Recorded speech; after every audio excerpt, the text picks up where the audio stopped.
Okay, so today's tomato review is going to be on the Costoluto Genovese tomato.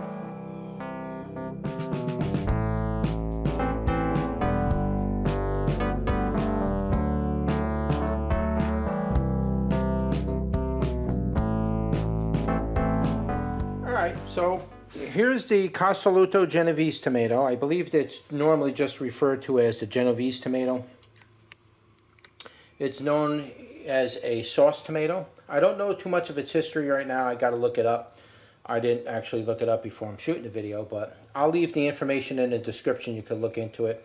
But this tomato is generally used for a sauce tomato, and you can use it pretty much for really anything, to tell you the truth. You can use it for salads and everything else, but it's mainly used for a sauce tomato because of the flavor that it's supposed to exhibit. Now, I had quite a few more tomatoes here.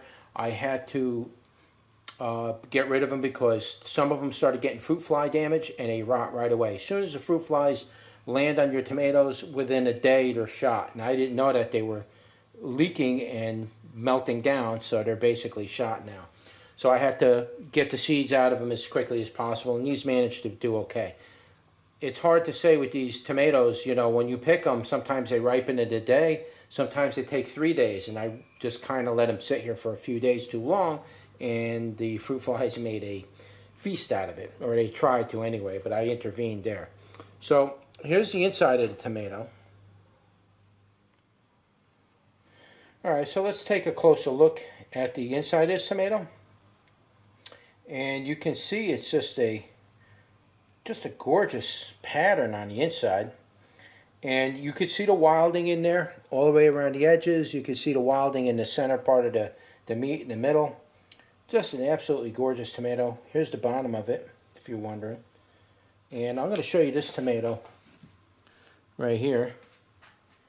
And this is just a really strange. Now, most of the tomatoes that all came off this plant look like this. Now, this is, again, is in the tomato family that people refer to as ugly tomatoes.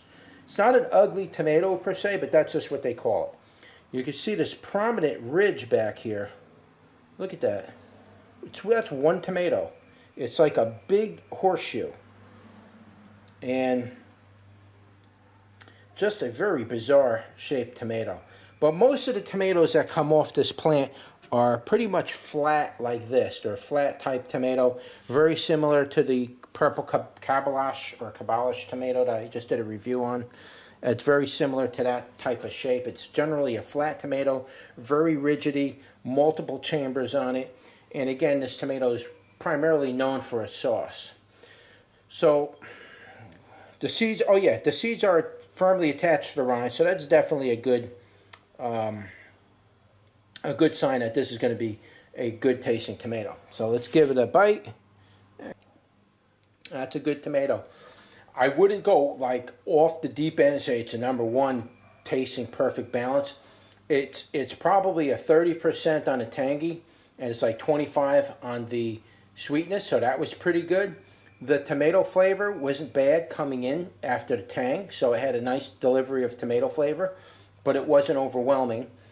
The moisture part of it was very moist. It wasn't creamy or anything like that. It was a very moist, wet type tomato. And it just generally has a pretty good flavor to it. It's hard to explain each tomato specific flavor. Some tomatoes have a slightly different overtone or undertone flavor to it. Each tomato has their own flavor. It's too hard to explain like each one of them, but I can say this one definitely has like its own flavor, and it would definitely make it a great sauce. This is a perfect sauce tomato. I really like this tomato quite a bit. I have grown these, I believe, for like 3 years. I've grown them. I don't remember exactly what they were tasting like from year to year. I liked them, but I kept working on the soil trying to develop flavor. And for the most part, I did okay. This year wasn't the best year because most of my tomatoes seem to be more tangy than what I'd like, and that's probably because I didn't simply add enough lime to the soil. But as far as taste on this tomato, this is a very nice tasting tomato. Very, very nice. This is perfect tomato for generally all around. You can use it to make sauce with it. You can slice this and put it on hamburgers. But the problem with using this as a slicer tomato, so to speak, is you could see all the seeds in here. There's not very much meat in there, okay? And because of that reason, when you slice it and you put it on a hamburger or a sandwich, you bite into it and all those seeds are going to come gushing out. And it's going to make a mess. So because of practical reasons, it wouldn't be a good slicer tomato. Though it would taste fine on the sandwich, it would just tend to get messy. So that's why I try to differentiate between some of these beefsteak tomatoes and slicer tomatoes, because these aren't really meant to be sliced and put on a burger, because it's just going to make a mess with the seeds. They're just going to squirt out, and so, but it would still taste fine on a hamburger regardless. So yeah, this is a very good tomato. I'll take another bite. It's a pretty well balanced tomato. I mean, I can't really say too much about that. It does seem like it lacks a little bit of the flavor though. That tomato flavor seems like it's lacking a little bit, and it could have been a little bit stronger in tomato flavor. Problem is I had to pick a lot of these tomatoes while they were green, and that was because my plants are dying and it's getting close to fall. It's almost the end of September now, and pretty much usually it's completely over by the first week of October. So I can only imagine me getting another week, maybe 2 weeks out of it, maybe 3 weeks if I'm lucky, and that's pretty much game over. So I really got to get in there and start pulling tomatoes, even if they're not fully ripened on the vine. But you really want your tomatoes to ripen on the vine to develop the full flavor of the tomato. When you pick them early and you take them out green and you put them down, yeah, they taste good, but they didn't fully develop. You don't really fully develop the flavor. My grandmother used to pick the tomatoes as ripe as she could off the vine and then let them ripen even longer so they can get really soft, and then make your tomato sauce with it.